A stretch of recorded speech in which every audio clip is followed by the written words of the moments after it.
What's going on, sports fans? Christian Pedersen welcoming you into a Thanksgiving and or finals edition of the CIF San Diego Section's number something or other podcast. Who cares where we rank? We're here to have fun with it and talk about some high school football. Congratulations to the championships of St. Joseph's for Division 6, Calipatria for 5AA, and the Lincoln Hornets for winning the Open Division games last week. This is a podcast dedicated to Divisions 5 through 1 that'll be happening Friday and Saturday at Southwestern College. There's still your chance to get tickets if you go to the GoFans app. That is the absolute easiest way to get it. You can also buy them at the door if you're willing to stand in the line and risk missing some of the action. Let's start with Division 5, where we've got a pair of vistas. So my apology if I get Mana and Bonita confused a little bit in my analysis. I will try to keep them separate here. Monta Vista, the 12 seed, the Cinderellas of any and all of not just this playoffs, but I think recent memory. They might be the best Cinderella story we've got going, taking on Bonita Vista, the 2 seed.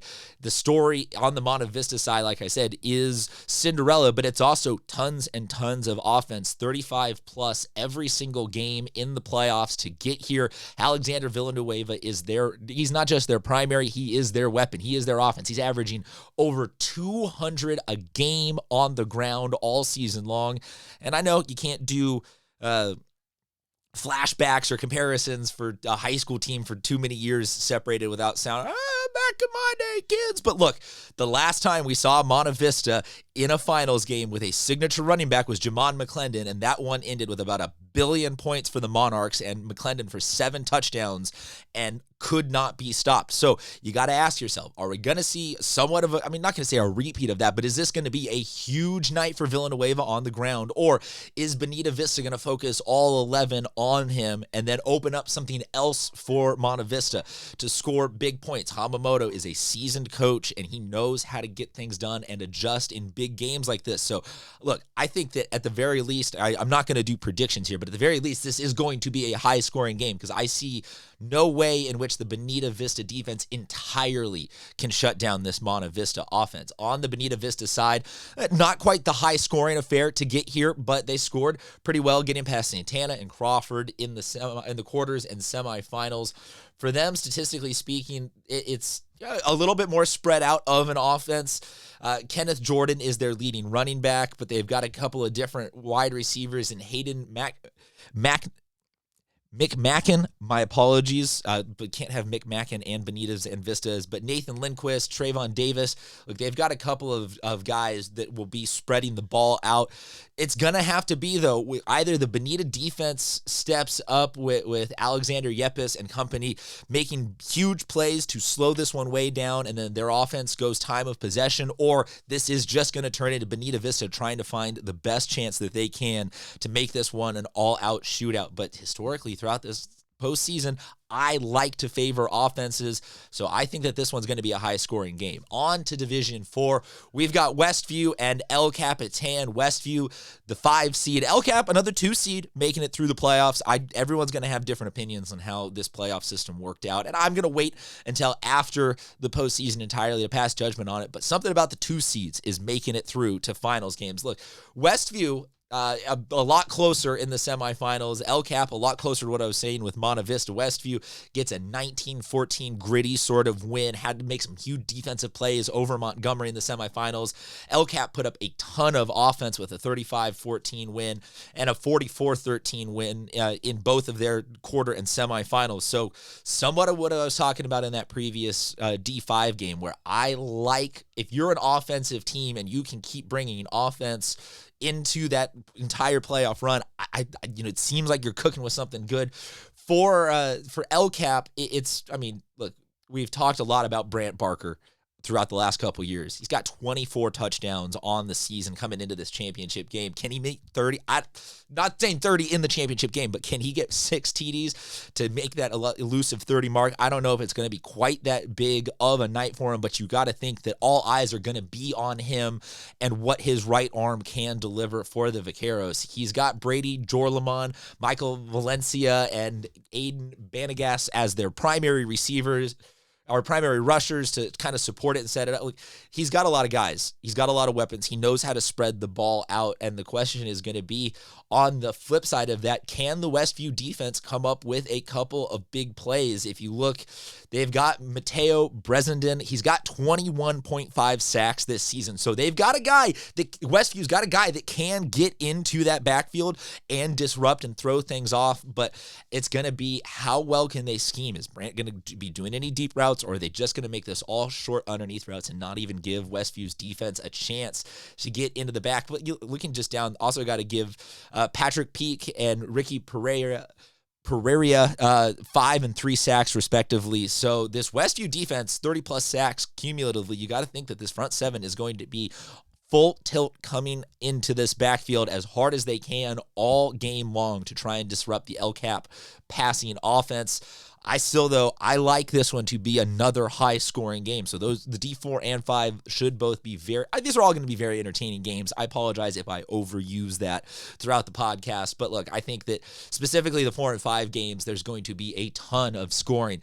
The D3 game is going to get maybe the most focus out of anyone this week. San Pasqual wins in overtime to make it into the finals as a 4 seed, but as a team that at one point was 0-3, they played a very tough schedule, and I think reap the benefits of, iron sharpens iron, forged in the fire. They get a 30-23 overtime win, like I said, against Central Union to get here. St. Augustine, though, on the other side, has everyone's attention, and there's no beating around the bush. They go 0-10, and then they drop down from being last year's D1 champions to be in D3. They rattle off 3 wins. It took them a close one against Holtville and a close one against San Diego, so it's not like they rolled down and then strolled through. But people have, are taking notice that teams are jumping largely in this new playoff format, and I think it'll be really interesting to see, can Saints go 0-10 and then win a championship, or does San Pasqual have what it takes to get it over on them? I lean towards the offensive side in all of these. San Pasqual has scored more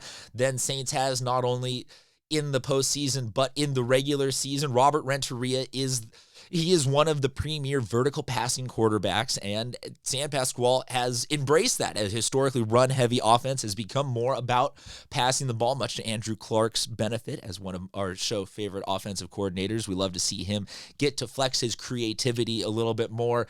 And look, Marcos Rocha benefited from it this season, averaging just shy of 100 yards per game receiving, so he's Renteria's favorite target. Renteria, though, he can scoot a little bit, averaging almost 50 yards rushing per game. So he's kind of one of those dual-thready quarterbacks that probably has the ability to adjust at whatever Saints is going to throw at him. But the question is going to be, on the St. Augustine side, did Western League and the tough schedule that they play sharpen them up? You look at the stats, and it's hard to break it down. They lost a ton to transfers and to graduation, and did it just take them 5 or 6 weeks to figure it out? But then by that time, they were having to play Lincoln and Cathedral and some of the best teams in San Diego. Or is this, a team that just got hot the last 2 weeks and ultimately is going to be exposed?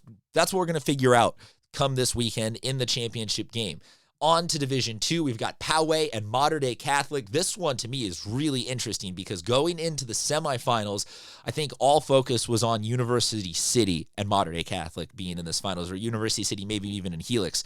Poway puts an absolute thumping down on University City, 63-27, which I can check the stats for you real quick. I am fairly confident that is the most that Poway, and I apologize, I had the stats page up and not the overall. Yep, that's the most by far that Poway scored at any point in this season. Luke Jorgensen, Poway's primary rusher, Colin McCann, the primary receiver for the Poway Titans this year. Look, they're good. Ty Hurst, their quarterback, 18 touchdowns.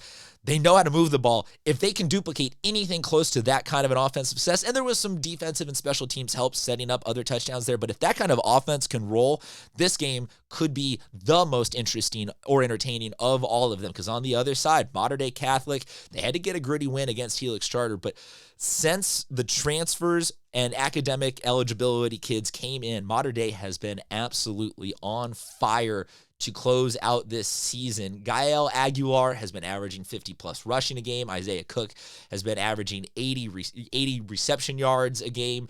Isaiah is their leading scorer. Matt Carr is their leading sacks on the defensive side. Both teams have a lot of weapons on the offense and the defense. So, unlike the 5 and 4 games where I'm predicting a high scoring one, I don't know if this one could be 14-10, 14-7, or this one could be 63-45. It's going to only be one of those two games. I think no matter what, this one stays really, really close. And then finally, to the Division I games, San Marcos and Granite Hills. San Marcos, a team that I have been incredibly big on all season long. And I know the comment section saying I was crazy. Look, they were the 1 seed in D1. So they were this far away from being an open division team. And I don't think that makes me that wrong about them. They are, according to the playoff seedings, the number 5 team overall in San Diego. They made it into the playoffs. They won handily in all of these games. Granite Hills is a defending open division champion, and they were D2 champions the year prior. So this is their 3rd straight finals, 2nd straight with their quarterback, Zach Benitez. There's no doubt that this team will be 110%. I know that that's not mathematically right, but it's football right that this team will be 110% ready to deliver a great playoff or a great championship game performance. They will be ready to handle this moment. So this one's going to be a heavyweight fight to really cap off the season absolutely perfectly. Jace Nix, the primary receiver for San Marcos, he and their quarterback, Crete Makahele, have been absolutely dialed in for the last 2 years. Makahele, 42 touchdown passes this season. So look for the vertical passing offense of San Marcos to match up really well with the offensive game that Granite Hills has. And I think this one probably doesn't run away with like a 45-63 type of thing, like I was saying with that D2 game, but I don't think this one is going to be a low-scoring game. I think this is a 28-35, 35-42. This one's going to be a back-and-forth heavyweight punching, just going to come down to who can either withstand the bigger punches or who can make the bigger play and the turnovers on defense. But that being said, let us know in the comment section what you think about all these different championship games, and we'll see you guys out there. Thank you again, everybody, for a fantastic football season. Apologies. Look, raising a kid as the stay-at-home parent, we haven't been able to deliver you an insane amount of podcasts. Obviously, couldn't coordinate with Bodie to have him here on this, so kind of spotty coverage this year, but we really appreciate all of your continued support, and we will see you guys out at a championship game.